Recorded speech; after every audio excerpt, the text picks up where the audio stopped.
Hi, this is Vijay Kesari and welcome to Andhra Podcaster, where we discuss questions, perspectives and possibilities focused on development of Andhra. Friends, ఈ ఎపిసోడ్లో నేను honourable CM CBN గారిని challenge చేస్తా. ఆయన global thinker కాదు, local thinker అని నేను prove చేస్తాను. చూడండి, ఆయన ఎక్కడ దొరికితే అక్కడ గ్లోబల్గా థింక్ చేయాలి, థింక్ గ్లోబలీ, యాక్ట్ గ్లోబలీ అని చెప్పేసి అంటూ ఉంటారు కదా. దానికి క్వైట్ ఆపోజిట్గా ఆయన థింక్ లోకల్లీ, యాక్ట్ ఇంకా లోకల్లీ అని చెప్పేసి ఆయన ఎలా డెమాన్స్ట్రేట్ చేస్తానో మీకు ఈ ఎపిసోడ్లో ఎక్స్ప్లెయిన్ చేస్తాను. చూడండి, ఆఫ్ లేట్ సిబిఎన్ గారు పాపులేషన్ తగ్గిపోతుంది అని చెప్తా పాపులేషన్ని మనం పెంచాలి అని ఒక కాల్ ఇస్తున్నారు.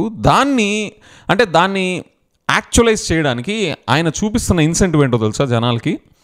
లోకల్ బాడీస్లో పోటీ చేయాలి అంటే లోకల్ బాడీ ఎలక్షన్స్లో పోటీ చేయాలి అంటే మినిమం 2 kids కన్నా తక్కువ ఉంటే వాళ్ళకి ఆ ఎలక్షన్లో పోటీ చేయడానికి లేదు, డిస్బార్ చేస్తాం అని చెప్పేసి ఆయన అంటున్నారు.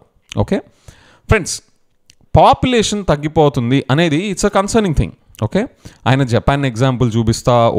Senior citizens and old age population ఎక్కువగా ఉంటే ఏమవుతుంది, సంపాదించే జనాభా తక్కువ అయిపోతుంటే ఎలాంటి కష్టాలు ఫేస్ చేస్తారు అని చెప్పేసి ఆయన చెప్తా ఉన్నారు. Those are facts, those are valid concerns and I respect them. కానీ ఆయన అది యాక్చువల్గా ఇంప్లిమెంట్ చేసి జనాల్లో ఆ చేంజ్ తీసుకురావాలి అంటే ఆయన ఎంత లోకల్గా థింక్ చేస్తున్నారో నేను ఇప్పుడు బ్రేక్ డౌన్ చేస్తాను. చూడండి, పాపులేషన్ పెంచాలి అంటే అసలు ముందు పాపులేషన్ ఎందుకు పెరగట్లేదని చెప్పి స్టడీ చేయాలి. నా దగ్గర సిబిఎన్ గారు అంత రిసోర్సెస్, అంత ఫైనాన్షియల్ కేపబిలిటీస్ లేకపోయినా నేను అబ్జర్వ్ చేస్తున్నా, నేను చదువుతున్న వాటిలో నాకు తెలిసేది ఏంటి అంటే ఆంధ్రాలో, India wide and as well as ఆంధ్రాలో ఇక్కడ జనాభా ఎందుకు పెరగట్లేదు అన్న దాని నుంచి ఆ క్వశ్చన్కి వచ్చే ఆన్సర్స్ అండ్ అబ్జర్వేషన్స్ ఏంటి అంటే cost of education, cost of health care and cost of లివింగ్ని మనం ఎక్కువ కిడ్స్ ఉంటే బేర్ చేయలేము, వాళ్ళకి మంచి క్వాలిటీ లైఫ్ ఇవ్వలేము. అందుకని చెప్పేసి తక్కువ కిడ్స్ని ప్రిఫర్ చేస్తున్నారు, తక్కువ పిల్లల్ని కనడంకే ప్రిఫర్ చేస్తున్నారు అనేది ఒక అబ్జర్వేషన్. ఇది రాంగ్ అయితే నాకు కామెంట్స్లో మెన్షన్ చేయండి. విజయ్, నువ్వు చెప్పేది శుద్ధ అబద్ధం, నువ్వు చెప్పింది అసలు నిజమే కాదు, ఇది కాదు రియాలిటీ అని నాకు మీరు అనుకుంటే కామెంట్స్లో మెన్షన్ చేయండి. So the point is cost of living, cost of education, cost of health care అనేది ప్రాబ్లం అయ్యి పిల్లల్ని ఎక్కువ కనట్లేదు అనేది రీజన్ అయితే దానికి గవర్నమెంట్ ఎలాంటి యాక్షన్ తీసుకోవాలి? మంచి ఎడ్యుకేషన్. అరే ఈరోజు జనాలు అందరూ ఇంటర్నేషనల్గా వెళ్ళాలనుకుంటున్నారు, బయట కంట్రీస్ కూడా, అండ్ గ్లోబల్గా మన పిల్లలు డెవలప్ అవ్వాలి అనుకుంటే గవర్నమెంట్ స్కూల్ లెవెల్ నుంచి గ్లోబల్ ఎడ్యుకేషన్, గ్లోబల్ స్టాండర్డ్స్లో ఎడ్యుకేషన్ ఉండేలాంటివి పాలసీస్లో ఉండాలా? లేదా అక్కడ నుంచి గ్లోబల్ నుంచి లోకల్గా పడేసి అసలు ప్రపంచం అంతా ఇంగ్లీష్ బేస్డ్ డెవలప్మెంట్ జరుగుతూ ఉంటుంటే ఇంగ్లీష్ని కాదని చెప్పేసి తెలుగు మీడియంలో పడేస్తా, దానికి రీజనల్ ఫీలింగ్ని అంటించేస్తా, అంటే మనం తెలుగు లాంగ్వేజ్ ప్రిజర్వ్ అవ్వాలి అంటే ఇంగ్లీష్ మీడియంని ఎలిమినేట్ చేయాలి అనే ఫిలాసఫీని తీసుకొస్తా, which is deadly to development, right? English మీడియంలో ఎడ్యుకేషన్ ఇస్తా, తెలుగు అనే మ్యాండేటరీ సబ్జెక్ట్ పెట్టినా కూడా తెలుగు ప్రిజర్వ్ అవుతుంది, కాదని చెప్పండి చూద్దాం. సో ద పాయింట్ ఈజ్ అలాంటి ఎడ్యుకేషన్ పాలసీస్ తీసుకొచ్చి అలాంటి గ్లోబల్ స్టాండర్డ్స్కి వెళ్తూ ఉంటే అప్పుడు జనాలకి పిల్లల్ని కన్నా అరే మనం గవర్నమెంట్ స్కూల్లో చదివించుకున్న గ్లోబల్ స్టాండర్డ్స్కి మనం తీసుకెళ్ళచ్చు, వాళ్ళ మంచి ఎంప్లాయ్మెంట్ ఆపర్చునిటీస్ ఉంటాయి, గవర్నమెంట్ స్కూల్స్లో చదివినా కూడా మనకి తేలిగ్గా హాయిగా ఉంటుందని చెప్పేసి కాస్ట్ ఆఫ్ ఎడ్యుకేషన్ అక్కడ తగ్గుతుంది. అలాగే కాస్ట్ ఆఫ్ హెల్త్ కేర్, ఇలాగ వేరియస్ ఆస్పెక్ట్స్లో కాస్ట్ ఆఫ్ లివింగ్ని తగ్గిస్తా, అరే ఆంధ్రాలో పిల్లల్ని కనాలన్నా పెంచాలన్నా చాలా హాయిగా ఉంటుందిరా, భారం ఉండదు. So let's bring up more kids, let's have more kids అనే థాట్ని పాపులేషన్ కూడా కన్సిడర్ చేస్తారు. అలా కాకుండా మీరు ఇచ్చిన సజెషన్ ఏంటి సార్? లోకల్ బాడీ ఎలక్షన్స్లో మినిమం 2 పిల్లలు ఉండాలన్నా. సార్ ఇది ఎంత రిడిక్యులస్ ఐడియానో నేను మీకు చెప్తాను చూడండి. ఫస్ట్ ఆఫ్ ఆల్ అసలు లోకల్ బాడీ ఎలక్షన్స్లోకి ఎంతమంది పోటీ చేస్తారు? పోటీ చేసినా అసలు ఈ రోజుల్లో పాపులేషన్లో ఎంతమంది లోకల్ బాడీ ఎలక్షన్స్లో పార్టిసిపేట్ చేయాలని యాస్పిరేషన్ క్యారీ చేస్తారు?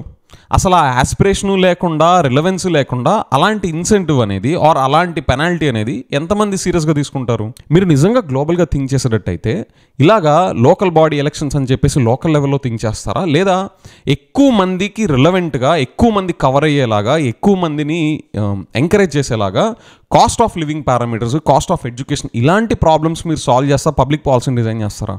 సార్ మీరు ఏ జమానాలో ఉన్నారో తెలీదు, మీకు అడ్వైజెస్ ఇచ్చేవాళ్ళు ఏ జమానా వాళ్ళో తెలియదు, కానీ ఈ జనరేషన్ చాలా స్మార్ట్గా ఉన్నారు. వాళ్ళు పాలిటీషియన్స్ ఇచ్చే కాల్స్ కోసం వాళ్ళు ఎవరు వాళ్ళ లైఫ్స్, వాళ్ళ పర్సనల్ లైఫ్స్ని సాక్రిఫైస్ చేయరు. Everybody smart these days. Unless వాళ్ళ లైఫ్లో వాళ్ళకి పర్సనల్ గుడ్నెస్ ఏం జరుగుతుంది అనేది వాళ్ళు క్లియర్గా లేకపోతే వాళ్ళు ఎవరి కోసం వాళ్ళ పర్సనల్ లైఫ్ సాక్రిఫైస్ చేయరు. ఇప్పుడు శుభ్రంగా చదువుకునే పిల్లలు బీటెక్, ఎంఎస్ ఇలా చేసుకొని లైఫ్లో ఎక్సెల్ అవ్వాలనుకునే వాళ్ళకి లోకల్ బాడీ ఎలక్షన్స్లో మినిమం 2 పిల్లలు లేకపోతే అక్కడ అందులో పాల్గొనడానికి లేదు అంటే వాళ్ళకేం ఫరక్ పడిద్ది? They don't even care. అలా కాకుండా అరే మీరు మంచి వెల్ ఎడ్యుకేటెడ్, మీరు హాయిగా మంచి లైఫ్ స్టైల్ ఉండండి, దానికి ఇంకా కంఫర్టబుల్గా మీరు ఇంకా పిల్లల్ని పెంచండి, పిల్లల్ని కనండి, దానికి కావాల్సిన కేర్ మేము గవర్నమెంట్గా మేము ప్రొవైడ్ చేస్తాం, ఎడ్యుకేషన్ అవ్వచ్చు, హెల్త్ కేర్ అవ్వచ్చు అని మీరు చెప్తే then they will start thinking. అప్పుడు ఎక్కువ మంది జనాలు, ఈ generation especially, at scale problem solve అవ్వడానికి స్టెప్స్ పడతాయి. మీరు cost of education and overall cost of living solve చేయండి, అది కంఫర్టబుల్గా ఫ్రెండ్లీగా ఉండేలా చేయండి. ఆంధ్రాలో 2 కర్మ 3 4 5 6 కూడా కంటారు. ఇవన్నీ చెయ్యాలి అంటే మీరు యాక్చువల్గా గవర్నమెంట్ స్కూల్స్లో ఉన్న ఇన్ఫ్రాస్ట్రక్చర్ని అండ్ ఎస్పెషలీ అక్కడ టీచ్ చేసే కరికులంని, మీడియం ఆఫ్ ఎడ్యుకేషన్ని మీరు అప్గ్రేడ్ చేయాలి. అవి చేస్తారా? అవి చేసి నిజంగా కాస్ట్ ఆఫ్ ఎడ్యుకేషన్ అనేది ఒక average family, middle class, lower middle class, upper middle class house హోల్డ్స్కి కాస్ట్ ఆఫ్ ఎడ్యుకేషన్ తగ్గేలాగా మీరు చేస్తారా? నిజంగా చేసే ఇంటెన్షన్ ఉంటే ఈ లోకల్ బాడీ ఎలక్షన్స్ క్రైటీరియా ఎందుకు తీసుకొస్తారు? Similarly it applies to health care also.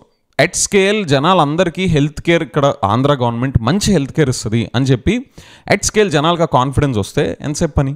So the point is, మీరు అసలు విషయం టచ్ చేయకుండా లోకల్ బాడీ ఎలక్షన్స్ అందులో క్రైటీరియా మాట్లాడుతున్నారు అంటే, sir how are you demonstrating global thinking? It is pure play local thinking. Friends, I place my case in front of you. Now you tell me whether CBN garu demonstrated global thinking or local thinking. With that I will see you in the next episode. By.